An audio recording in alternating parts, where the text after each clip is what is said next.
আসসালামু আলাইকুম। This is Mamun. I am your English trainer. আজকে আমরা শুরু করতে যাচ্ছি হ্যাবের ব্যবহার। যেহেতু আপনারা থাম্বনেইলে দেখেছেন হ্যাবের ৯টি ব্যবহার নিয়ে আজকে আলোচনা করব।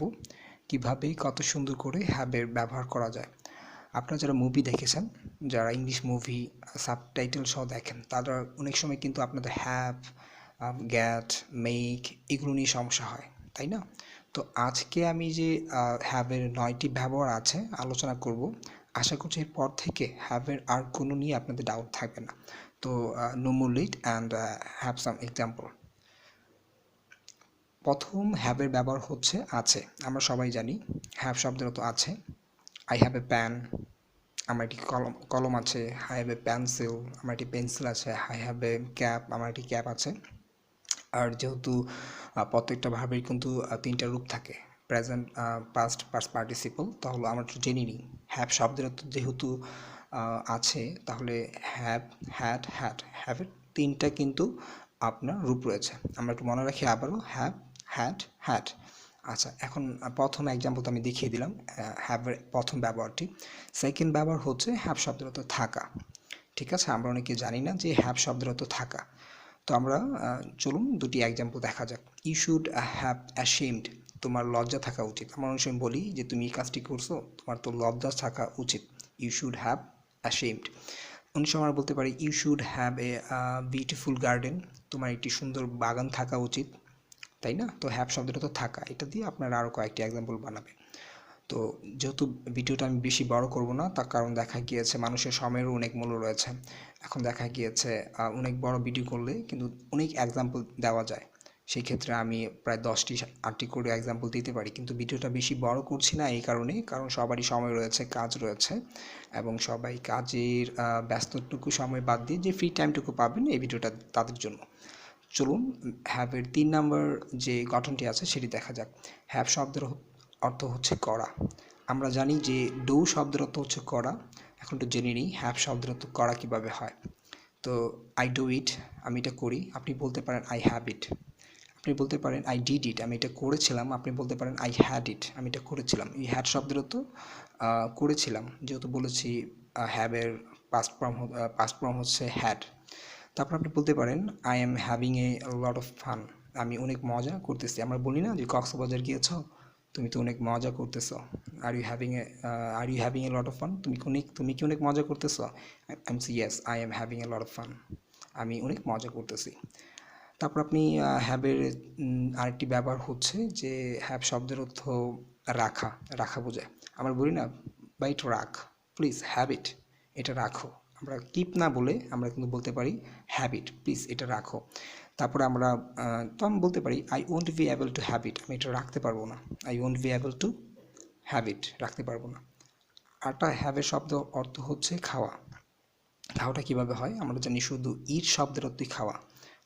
আসলে জেনে নিই যে হ্যাভ শব্দের অর্থ খাওয়া। আমি বলতে পারি mom, I will have some rice, আমি কিছু ভাত খাবো। অথবা এটা না বলে একটু আকর্ষণ যায়, আপনি বলতে পারেন মম, আই উইল হ্যাভ রাইস। অথবা I will have 1 plate of rice, আমি 1 প্লেট ভাত খাবো। এখন আপনি বলতে পারেন যে what will you have, what will you have, তুমি কী খাবে? What will you have, do you want to have.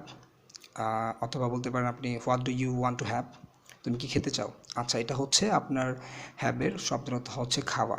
আরটা আপনারা নিতে পারি যে হ্যাবের 6 নম্বর গঠনটি হচ্ছে হ্যাভ শব্দের অর্থ হচ্ছে নেওয়া। কিভাবে আমরা এটা নেওয়া হয়? টেক শব্দের অর্থ নেওয়া, আবার হ্যাভ শব্দের অর্থ নেওয়া হয়।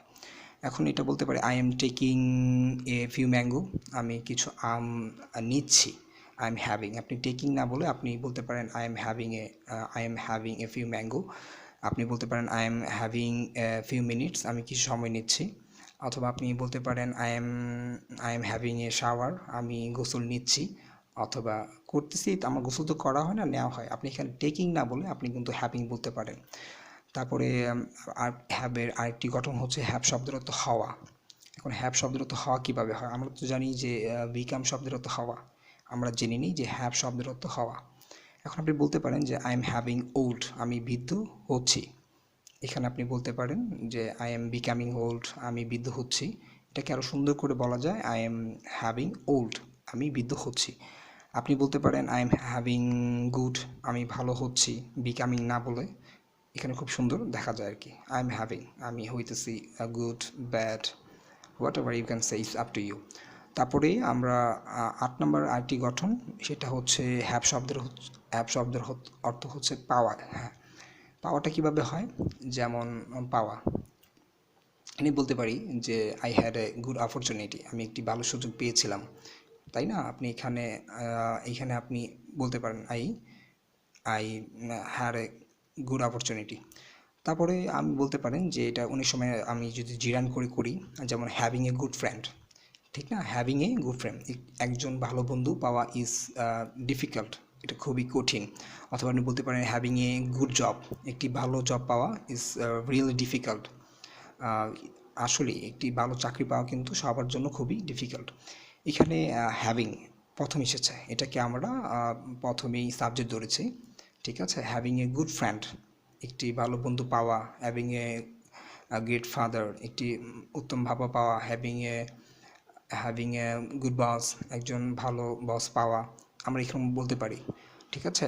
আরেকটা হ্যাভের অর্থ হচ্ছে, আমরা অনেক সময় বলি না যে আই হ্যাভ এ প্যান, এটাকে ব্রিটিশরা অথবা আমেরিকান যারা আছে তারা একটু সুন্দর করে বলে যে I have got a pan, I have a car, I have got a car. এখানে জাস্ট তারা গট লাগিয়ে দিয়ে এটাকে একটু স্টানিং করে ফেলেছে, মানে ঠিক আছে, মানে এটা একটু সুন্দর দেখা যায়, স্প্লেন্ডিড, তাই আর কি, এটাই উত্তম দেখা যায়। তো এই নিয়ে ছিল আজকে হ্যাবের ব্যবহার, টোটাল 9টি ব্যবহার নিয়ে আমি আলোচনা করলাম। তো আশা করছি এগুলো দিয়ে আপনারা ছোট ছোট করে মেক সেন্টেন্স তৈরি করুন, এবং আশা করছি আপনারা খুব সহজেই ইংরেজিতে কথা বলতে পারবেন। সো আজকের জন্য এতটুকুই থাকলো, পরবর্তীতে আমরা নতুন কোনো ভিডিও নিয়ে আসবো ইংরেজি শেখার জন্য। So have a good day and আসসালামু আলাইকুম।